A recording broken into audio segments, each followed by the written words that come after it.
right. So I'm not Stanley Kubrick. So I'm going to show you how to clean these, and now we're going to clean the back pins of clay, and we're going to do it by hand. So we're going to attach this and make a big thing.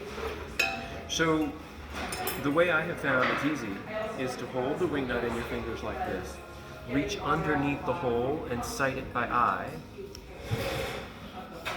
and then drop it in. And because there's no clay, you have a hope of doing it. So there's one of them, and now the second one. So what you want to do is do it hand tight, and then get the extra Allen key or the little wrench thing that fits in here.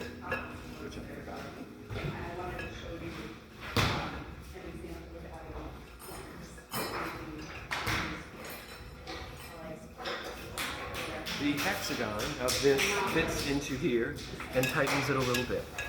That's often helpful. Doesn't need to be super tight, and now you'll see that this bat fits on top. Don't lose that. So, this can be tedious. I put one finger over here, and I line it up with my finger on here, and I drop one of them down, and then move them over. Then that's pretty much all. So this is a little bit wobbly. The different kinds of bats that we have that are in the stack over there mean that there are slightly different attachment styles. And so we'll see whether or not one of them's worked enough to veto and not use. So we're going to talk about sintering largest amounts of clay, and then we're going to try making a largest bowl that I know ahead of time I'm going to distort into a open banana boat. So when you have to put on a lot of clay, you may want to ground off the bottom of it so that it is, so that when you smack it on here, it's pretty solid. So we're going to do this and make sure that doesn't disconnect. So here are some comments that we're going to do for largest amounts of clay so that you know what to do, but that you don't rush or tire yourself out. So the first thing that I usually do is to give it this padding. So we're looking for a glue shape, just round it on top, where the biggest quality of it is stuck to the wheel and is a circle or circle-ish. So I'm doing lots of broad pounding with this. So one way to estimate whether or not it's in the middle is to draw a circle with water to see how things are going. Here is a circle. That's not bad. Okay, so when you're sintering large amounts of clay, you may have to be more methodical when you go at it than you were with smaller amounts, because you can make a few more mistakes with smaller amounts and it's not going to matter because it's small. So the first thing I want to remind you of is your inclination is to be all excited about the fight and think that you're going to speed up the wheel and it's going to be really good. That's actually backwards. We're going to go slower first. This is about slow. So you may remember we've also talked about compressing the clay to where it comes up and compressing the clay back down to where it goes down. And so you will see in a lot of videos something I'd like you not to do. You're going to see people from the beginning drag it all the way up into this tall shape. It's going to fail on the way down. That's when they already know how to do it. So I'm going to show you what is the alternative. So we're going to go fairly broad, and you want to make sure to have, you know, your strong triangles, ankle, knee, hip, knees, hip, chair, all of this. And you're going to push, and you're going to push your hands here, and just go downward and get it stuck. So a lot of these techniques are going to be revising advice that you may have gotten from people who are literally stronger and do it that way. I'm going to assume that no one is strong and that we have to be, instead of strong, sneaky. We're going to be sneaky. So the upward part is what remember that the centering idea is that we're going to collate this like you would make a stack of copy papers neater. Let's say there was a stack of copy paper on the table and you needed to make it neater. But in this ridiculous metaphor, you only have a board. All you can do is tap it from one side with a board. Well, what will happen? That side will become kind of flat, and the other side, because it's a rectangle, becomes somewhat flat. But which parts won't become flat? The top and the bottom. They won't be changed at all, right? And so then you go tapping this way. And you would think, oh, well, we're done. And you know what would happen. The sides unflatten because the unflat takes, the even takes it. So you're going to go both sides repeatedly, and what's happening is that where you push, the unevenness goes into another more obvious place. So the metaphor here is this is why we're centering. We're taking all the unevenness from here, giving it a pat, giving it a touch, which is it's moving, and anything that happens to be irregular is going to go to here. And that's when we can attack it and go back down. So the irregularities end up on the top, and we kill it or fix it or ignore it, and then it goes back down. So when you have larger amounts of clay, you just have to do that more gradually. So all we want is a little bit of a push here into the clay, and my angle of pushing is toward that post on the wheel. And so I've said 7 and 2, so pushing out at 7 here. Look at how the clay goes up. On the large amounts, you gotta see how hard to push this in order to get it to move up. I'm staying on the wheel head, and I'm pushing this way. And see how it goes up? It can't, there's nowhere else for it to go. So we don't ever have to do it that way. You're gonna be on the side of the 2 and pull it in. So leave your hands on the wheel and push them in. For large amounts of clay, like 3, that's enough. It's not centered, not meant to be. So now we're going to take our imaginary glass bowl and push it down at an angle. We've talked about taking a glass bowl and pushing it directly from the top, but then what happens? It becomes mushroomed on the top, like there's no containment. It's only shortening, right? So we're going to take that imaginary glass bowl and start it this way on the lump to where it's pushing that way, and you're going to go at an angle down this way. So since we don't have a glass bowl, what are we going to do? Take a 1 hand or 2 hands grip on the top half and try and push it away. So if you had 1 hand, you try this. This is a curve, and also this is a curve, and you put it on to where it's lined up in the middle, and I am pushing down and away like so.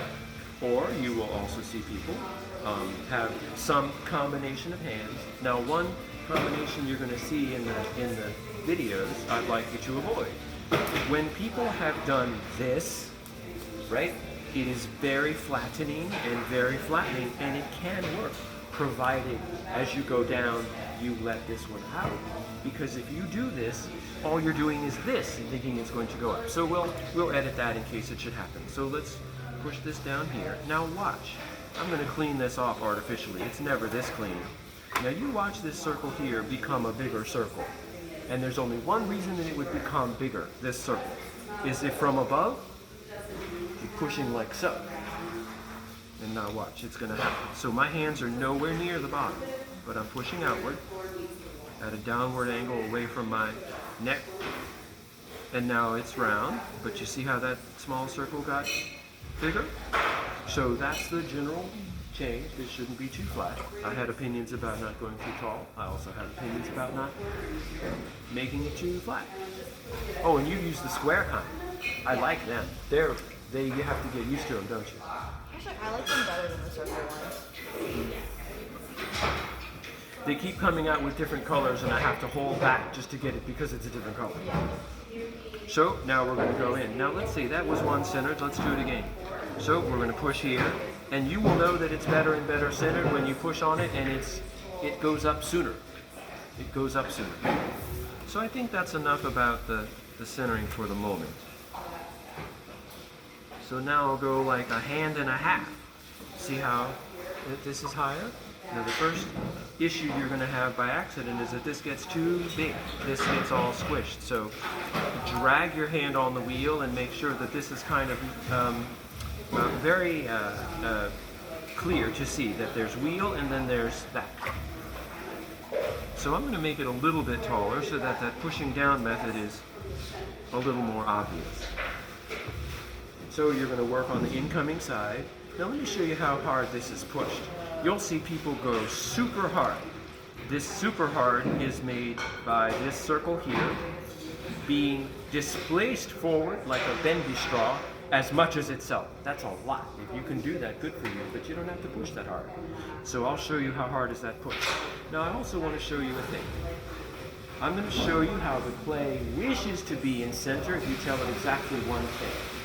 So if I push at it, it's going to say, no, no, no, I want to be in the center. And if I stay there, it knows where the center is because it's spiteful.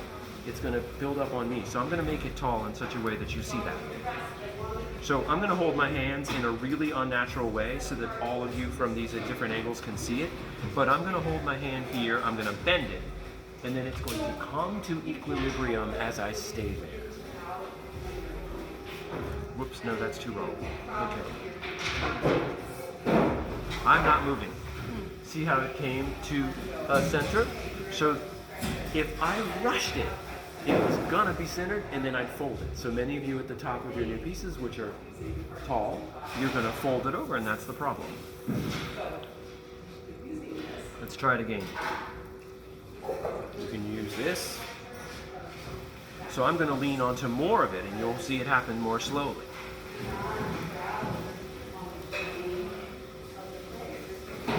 So that would conceivably be more centered, but it didn't do anything to here. So that's why as it goes down, we also go down, right? You compress it into itself. So I think that's enough of that. The last thing I'll mention about centering large amounts of clay is if you have a wobble that you can't get out and you figure you've done your lessons for that day, like you're not going to learn any more about centering that day, try changing the speed. You will probably luck out that if you happen to start at a slower speed, you go a little faster and it will you'll knock out the other bumps, sort of destructive interference of the lumps. Or have your friend have a go at it. If you start at a quicker speed, then you want to go a little bit slower speed. This is about as tall as I would leave it. Okay. For other special cases, we'll cover it in class. So let's see. The first thing that's new about a fairly large bowl is that you want it to be a little bit lower, and we're going to make sure that now the connection to the wheel is not the narrowest part, but that it is clean. And then we're also going to start the hole with the thumbs, that by the time you have this much clay, you're probably going to want to remind yourself of the more detail touching here. And so we're going to go here. Now this bottom is going to require a big round circle, which I'm going to cut in the middle and remove a diamond shape, like a cat's pupil slate shape, and then put it back together. So I'm going to leave the bottom and then swoosh it, right, so that it becomes changed. So I'm not going to make a normal thin bottom because that one would crack, and so I'm going to make it a little bit thicker so that the cracking maybe doesn't happen. So we're going to open up a bit. Oh, look, on big bowls, this top edge is going to become a crack. So round it off with your sponge like so, by compressing. And for some model, you might want to use the shape here on the wheel that many have. Okay, so I'm going to show you how to make this wider without making this rim too strange. So you're going to use your grip here. And normally, I don't have opinions about whether or not you touch this place where the rim is, but now you want to give it a little bit of a compression, because what I want is it to be lower in a circle, and then it comes up like so, like a bowl. So not only am I pulling outward, but also I'm pushing downward a bit. So this hand has the role of the pulling nature, and this is going to become reconnected here by pushing it down. That's why I wanted it to be clean so that it doesn't get, that's a noise and it didn't work. There, it just shouldn't be gross. Okay, so what do we do after that? We're going to pull out gradually. And I know I should have left clay, so I'm going to compress this. Your fingers are going back and forth from the middle to your right knee, and that will make it stronger, even though we're going to cut it and reattach it. But I'm also going to use the sponge. Okay, so what do we do now? We're going to make a triangle-shaped bowl like so, with a fairly thick rim.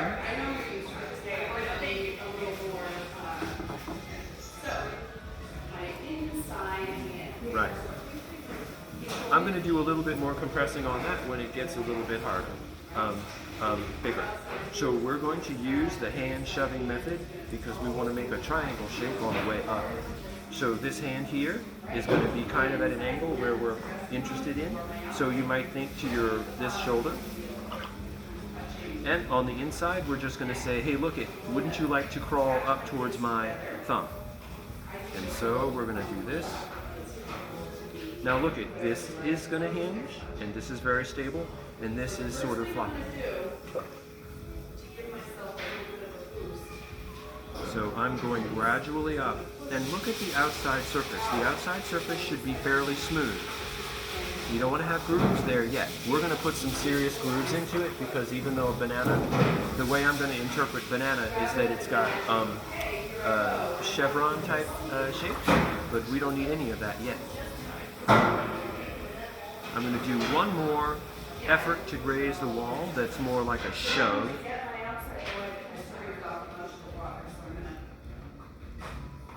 And that is using both hands in a very broad way. So let's say you're worried about the rim. We're going to compress the rim. Now we're going to go on to the traditional side, which is the outgoing side. Here it's where the 3 would be on a spinning clock face. And we're going to use the same hand position, also travel. So one thing that will happen is that you would love for the bottom. See, we're going to end up with an oval shaped bottom. So more than usual, you're going to want to make it thinner so that you don't necessarily have to trim it. We're going to trim it, we're going to do it with a sculpting tool. But so that means that outside here it's sort of vertical for me, and on the inside it's very curved. So what I want to do is leave this here at this diameter, and that means drive the clay outward toward this fixed place and grow up from there. So that means this hand is anchored. Yes, exactly so, just like that. So from the inside, let's watch it go up. So my hand is touching here. My hand is touching here, the bottom half, and it's going to stay there. It's not coming up from the wheel, and it's also not accepting any fuss from the inside. Now the inside hand here, and I'll show you with a sponge. Sometimes when you're dealing with these things, your fingers are the wrong shape. So let's try it with a sponge. So my fingers would be doing this, but for the fact that the sponge is now acting like a snowshoe. Now let's see, I have thumbs left over, so I'm going to use them. So now watch the clay go up, even though I am not.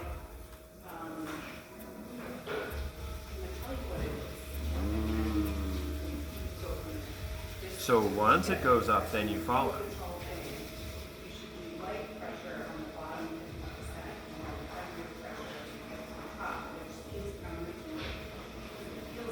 And then let go gradually at the top. So you see how a great deal of that clay became the wall because of those specific things. I'm going to do it a little bit faster. And it's the same move.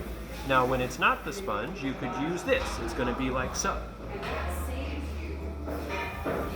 I'm right at the limit of, this is too much hand for the outside. Okay, so no, I can't do it on the top. I have to do it only on the bottom. Okay, so now I'm going to go to one more thinning. This would be a lovely bowl right now. Really sturdy, good for mixing, good for the patty. Good for me, because at night I'm looking at the TV and I just have a shovel and I don't have time to worry about knocking over the bowl. So, but I'm going to make it a little bit thinner. So that touch is going to be like where you would hold a marble. Like, remember I was talking about if you held a marble in between these 4 fingers, what you would do? So we're going to go down here to the place and make it a little bit more blue. You see how we're going to expose more blue. And now my inside hand is the waiting hand saying this. And you see it get taller. Now I'm going to travel. But I only need to do the top. The bottom half. And this is just a skimming shape touch to make it line up. Now I want you to notice I haven't made the rim very thin at all because I would like this big sculptural bowl to not be too fragile. Okay, so now I'm gonna make it a little thinner.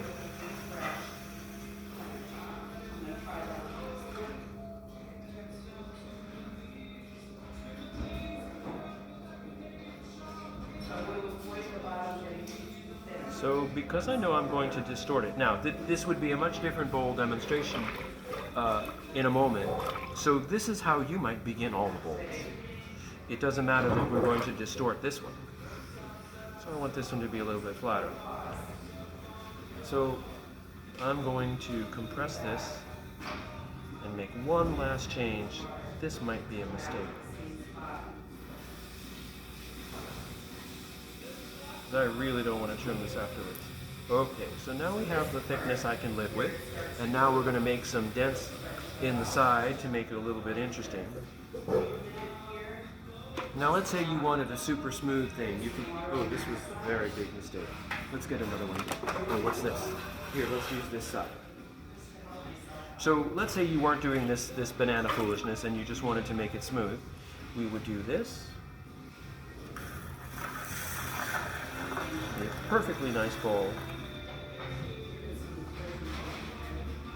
And we're going to make a decorative groove up at the top because it's very pretty. So we would take maybe this corner. Now these tools come with a little notch. Let's do that.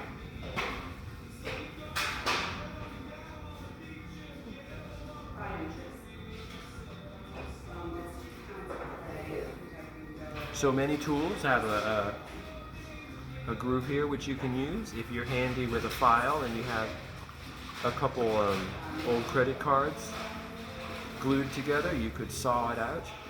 That's not hard. Now we have all the 3D printing, you can make any shape you want. So that's going to be a good art punctuation. Incidentally, no, that's a mistake. Don't do that. Okay, so now I want to make a shape that gives me some ridges, and then we'll distort it. I'm making this fairly flat-sided because I happen to know that when you drag the side in like so, it's going to do a really interesting thing at the top, but if it's too curved,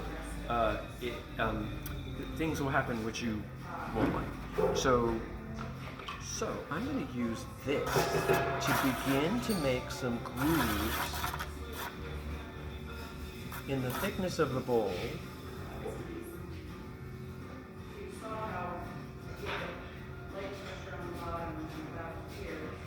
Because it kind of reminds me of the panels that a banana has. And you can smooth them.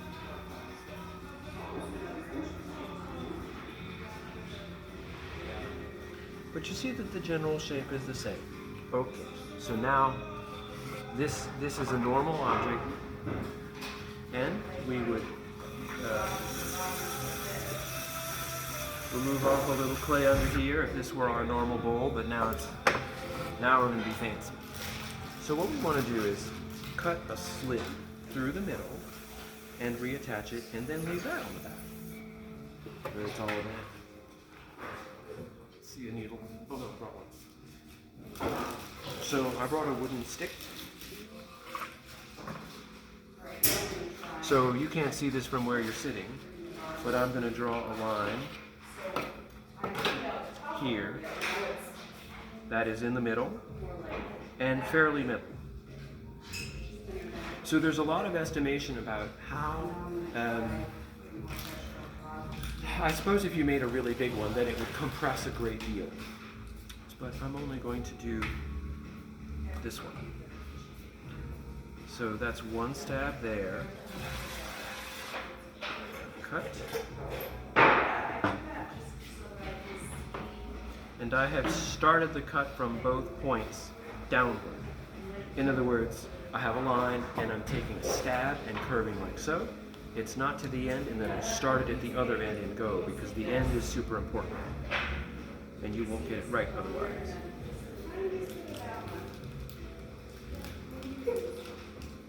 Note that I did not run the wire first.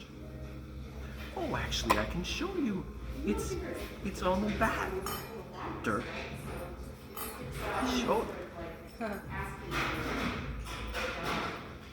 Now that ought to be symmetric, and it is so not, but it'll be fine.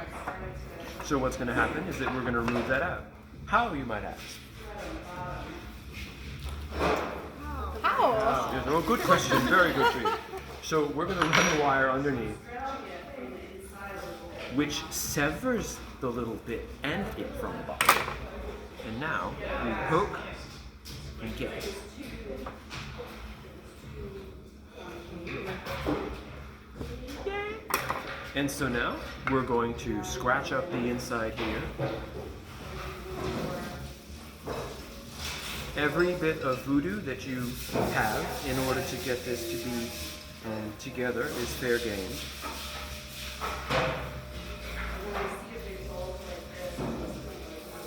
And if you were lucky at all, it hasn't restuck. Well, let's rewire it. It would be okay if this slid off center at this point. It's okay. So I'm actually going to dry. May I borrow that towel? So I'm going to dry my hands so that I can push on it and hope not to stick to it. Okay. This takes some bravery, so you're going to try and move it so that it connects.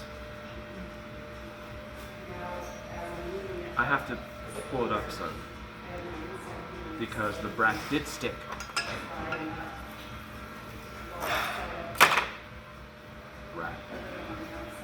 Ha, ha, ha, ha. So, move the bottom more than the top.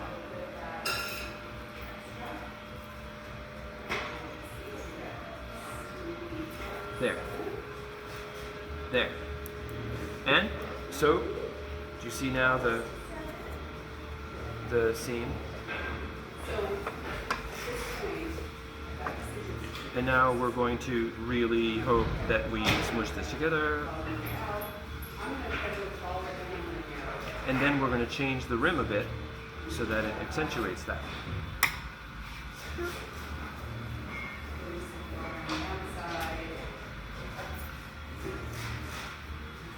That's the first connection. That shouldn't be too bad. It's still usable. Now that might well have connected it to the wheel again, but so the last part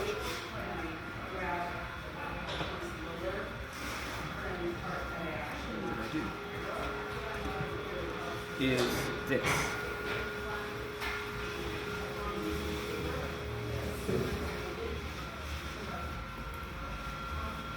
And so on these two ends, we'll add, like, I don't know, a stem or something like that. This is probably going to be fairly symmetric. And so the last thing I wanted to do is a color effect. If this is the recycled clay, which is going to be kind of brown, and I'm going to glaze it in maybe thermal yellow, because you know it's the yellow. This is a hard dark chocolate slip, and we're going to do some streaks because it is a banana that is several days old, because it'll burn through the glaze. So those are, I mean, that's obviously pretty elaborate.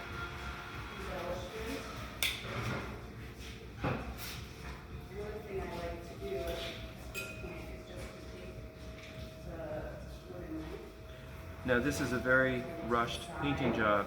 If your banana looks like this, do not eat it. But I wanted to show you what we could do. I'll probably do some more of it on the leather hard piece. There. So, and now you don't have to dry it very subtly. But so those are a bunch of things going on all together that you might want to try. And so, like I said, when this